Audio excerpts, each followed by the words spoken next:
rain and flooding throughout the state. As we continue the recovery from this summer's flooding, I know this is the last thing Vermonters want to see right now, and especially during the holiday season. So let me say, although there will be damage to infrastructure, homes, and businesses, we do not expect this to be the same scale as July. That being said, some of the places that were impacted in July are currently experiencing flooding once again. So for them, this is July, and it's a real gut punch.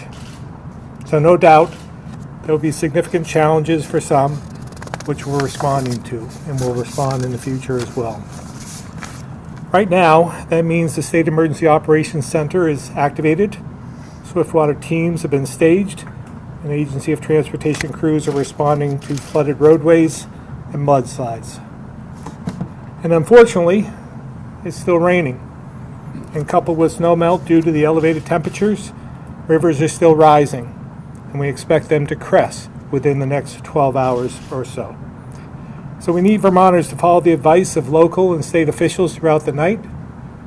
First, if a road is flooded, don't assume there's a road underneath. So if you encounter one, turn around. Also, sign up for VT alerts to stay up to date on road closures and other notifications. Go to vem.vermont.gov/Vermont alert.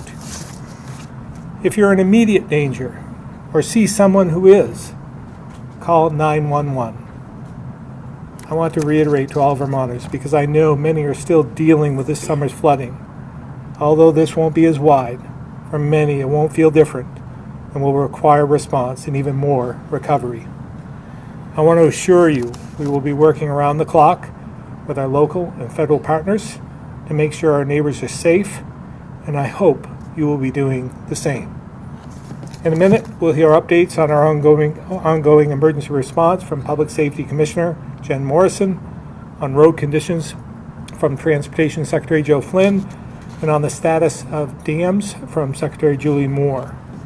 Also joining us for questions is Emergency Management Director Eric Foran, our Urban Search and Rescue Team Leader Mike Cannon, as well as my cabinet who are on the line. With that, I'll turn it over to Commissioner Morrison. Thank you, Governor. Good evening, and thank you for being here. I'd like to start my remarks by acknowledging that for many people, this weather event is likely to cause anxiety, fear, and some flashbacks to July's devastating floods. I will admit to feeling a bit of these emotions myself. I want to say that what we are experiencing today is dangerous, and there will be damages. We just won't know the scope of them until daylight. As the governor said, we are hopeful, and there are indications that this weather event will not be as severe as July's floods. We're going to do our best to provide you with timely and accurate information about the conditions around the state. This morning, the Department of Public Safety activated the State Emergency Operations Center. Vermont Emergency Management is working closely with our partners at the Agency of Transportation, the National Weather Service, the Urban Search and Rescue Team, local officials, the Agency of Human Services, the Agency of Natural Resources, the Agency of Education, and many other vital partners. Tonight, our top priority will be keeping people safe and evacuating or rescuing those who are in danger. Stay out of floodwaters. The water is too cold, it's filled with pollutants that are unhealthy, and the currents are unpredictable. We have staged swiftwater rescue assets throughout the state. The National Guard is providing high water vehicles to assist with rescues as needed. So far, 3 people have been rescued from a home in Jamaica, and 1 person was rescued from a vehicle swept away by floodwaters in Waterbury.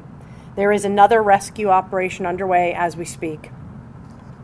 Additionally, some communities have proactively evacuated occupants of vulnerable properties. We encourage Vermonters to heed the advice of local officials or emergency responders and seek higher ground if you are advised to do so. We expect that the high waters will recede by daylight in most areas. Because the peak of this event will happen after dark tonight, I urge everyone to exercise extreme caution tonight. Stay off the roads if you can. Do not drive around barriers or road closure signs. Do not drive into standing water. You know the saying, turn around, don't drown. Please use common sense and err on the side of caution. Clear communication will be key in keeping people safe. If you are in danger or see someone who is, call 911. If you are in need of shelter or other assistance, call 211. I would like to remind local officials that all concerns should be communicated to the State Emergency Operations Center through your local emergency management director. Please stay organized at the local level so that we can accurately track the situation in each community. The state is here to assist when local resources are exhausted. Please communicate early and often if you perceive you need assistance from the state. Related to power outages, we had a spike this morning with nearly 10,000 outages across the state. As of 4 p.m., there were just over 1,100 power outages reported. We are working with the City of Barrie, the Agency of Human Services, and the American Red Cross to open a shelter in Barrie at the auditorium as of 5 p.m. tonight. We are also exploring the need to open shelters in other parts of the state. Thank you. I will turn things over to Secretary Julie Moore from the Agency of Natural Resources. Good evening. I wanted to provide a few updates regarding the current status of our flood control facilities on the Winooski River. At Waterbury at about 8:30 this morning, the floodgates at Waterbury Dam were closed in anticipation of the high water levels in the Winooski River we're seeing currently. As of 4 p.m., water levels in the reservoir were about 7.5 feet above normal, but this is 14 feet below action levels. High peak inflows continue to be observed into the Waterbury Reservoir, and the current peak has exceeded that which was observed during the July 23 event. Current National Weather Service predictions of peak water level in Waterbury are similar to what we saw during the July event, which would again make this about the fourth largest event captured by that reservoir in history. At Wrightsville, again as of 4 p.m., water levels were about 12 feet above normal and rising, but still 39 feet below the spillway. And finally, in East Barrie, water levels were roughly 15 feet above normal and rising. We know that water levels in this area are close to that at which Route 302 floods, so urge caution for anyone in the area of that facility. But this is still 20 feet below the spillway elevation. Our dam safety engineers have headed into the field and are inspecting each of the flood control facilities and will be keeping a close eye on them overnight. In addition, staff have reached out to the fire chiefs and incident commanders in Waterbury, Montpelier, and Barrie to establish communications, and the agency has sent out a flood watch email to all dam owners we have contact information for, as well as speaking directly with leaders at Green Mountain Power and Morrisville Water and Light, and have received no reports of incidents or emergency conditions. And with that, I'll turn it over to Secretary Flynn. Thank you, and good evening. I'd first start by saying you probably, I think, have reported already today, Amtrak has suspended operations in Vermont until they're sure of the condition of the lines. We are not, at this point, hearing of any damage on rail, which is good. Cape Air also suspended flights into the city of Rutland today. As of 4 p.m. today, there are 34 roads across Vermont that are partially closed. I won't read that whole list, but I will read the 15 roads that are fully closed at this point as of 4 p.m. Vermont 11 near 100 in Londonderry. Vermont 100 in Rochester, just north of the village. Vermont 100 in Granville between Matson Hill and Kennedy Drive. Again in Granville, Vermont 100 from Jeans Road to Buffalo Farm. Vermont 106 in Weathersfield at Vermont 131 into Reading. Vermont 14 in Randolph between South Randolph Road and Kingsbury Road. Vermont 128 in Essex. Vermont 2 in Jonesville, near Richmond, closed. Route 12A in Roxbury. Vermont 12 in Berlin. Vermont 14 in Hardwick at Bridge 95. US 2 in Marshfield is closed. Vermont 100B in Moortown. A second spot on Vermont 12 in Berlin. Vermont 100 at US 2 in Waterbury. You can come off the interstate, but you can't go anyplace after that. You can't connect any side roads in Waterbury. On Vermont 108, up near the Spruce Peak, there is a large 48-inch town-owned drainage structure, which we have information has failed. And as a result, there will be a long-term closure at that section of Route 108 in Stowe that began at 4 o'clock today. At this point, we have no information as to how long that will be. More information will be coming, but suffice it to say it'll be a while. US 2 in St. Johnsbury is closed due to a mudslide. Vermont 122 near US 5 in Lindenville. Vermont 118 in Berkshire between Purley Road and Privé Hill. And we have heard from 10 towns, and while they have reported some problems at this point, no towns have asked the Agency of Transportation for any assistance. That's the report that I have.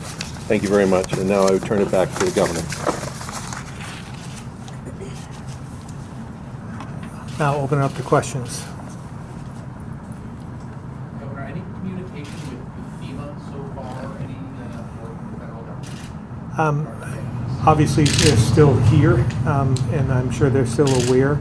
General Roy actually lives in Vermont, so I'm sure he's aware, but I have not communicated with him at this point in time. It's just too early.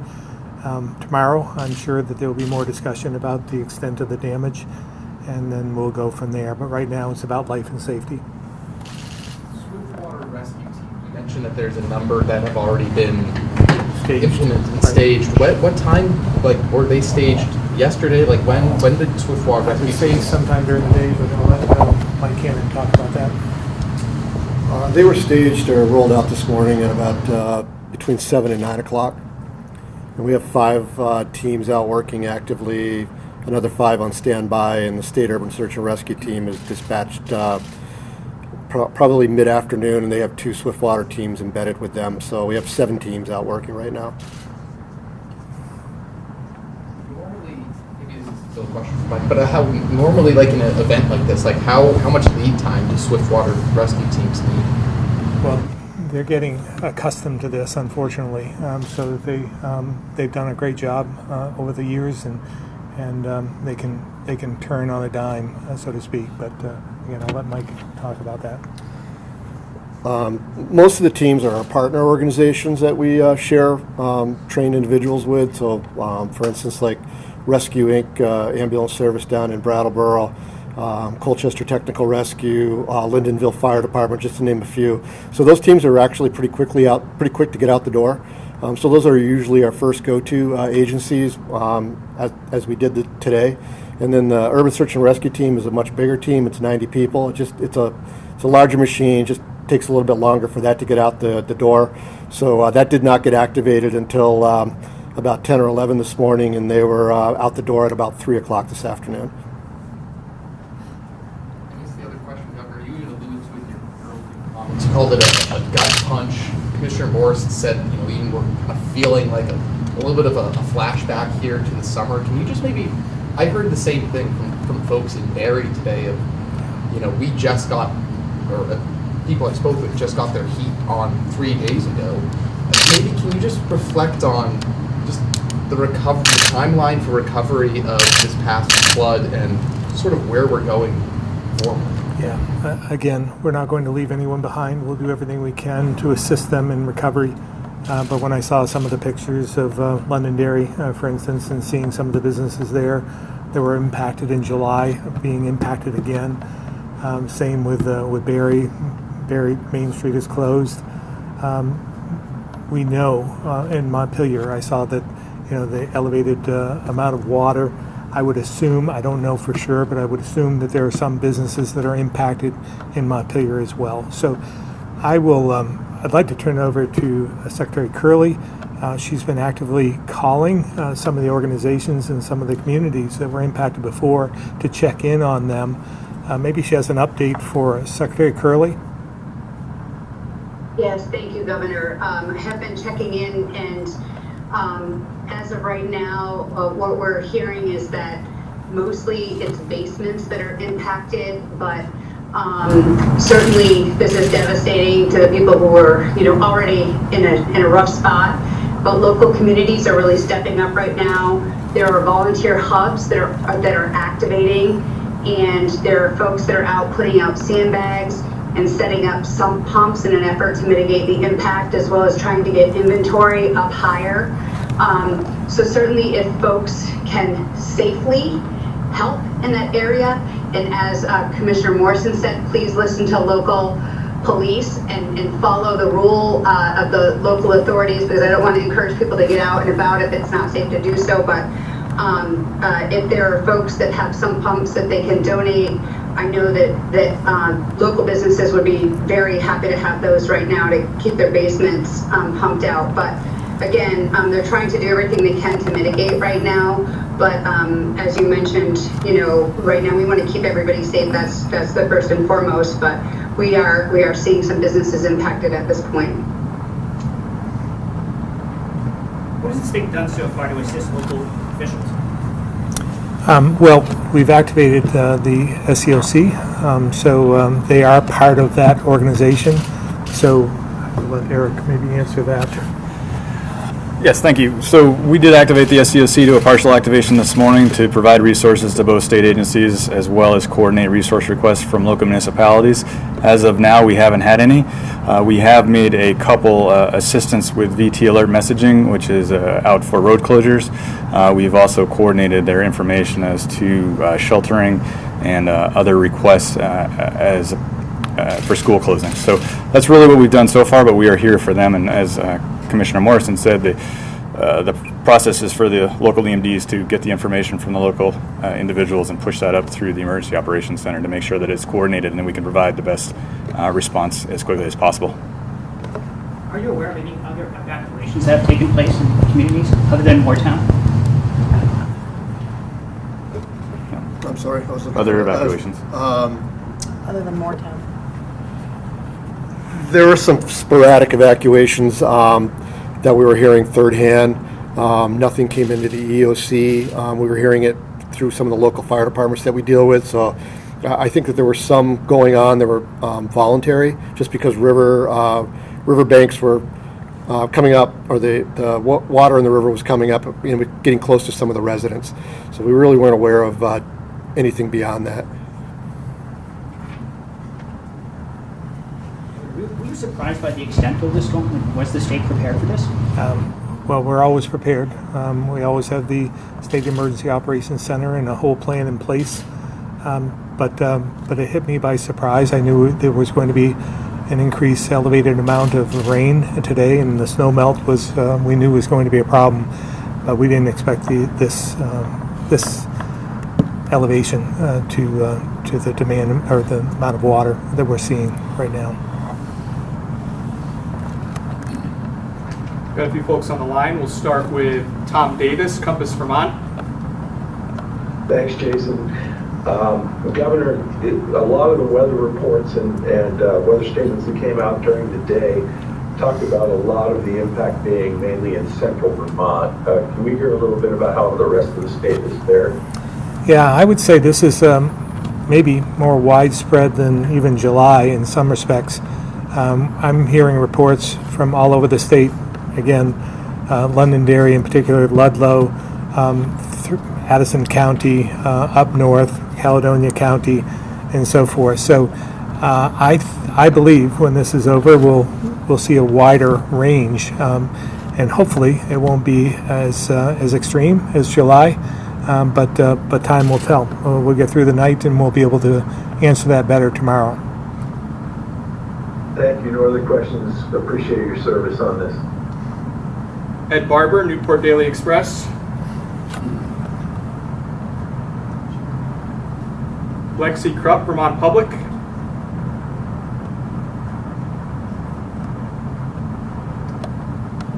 Back to the room.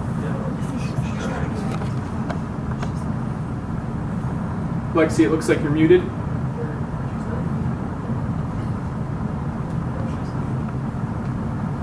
We'll try back in a couple minutes, Lexi, but we'll go back to the room.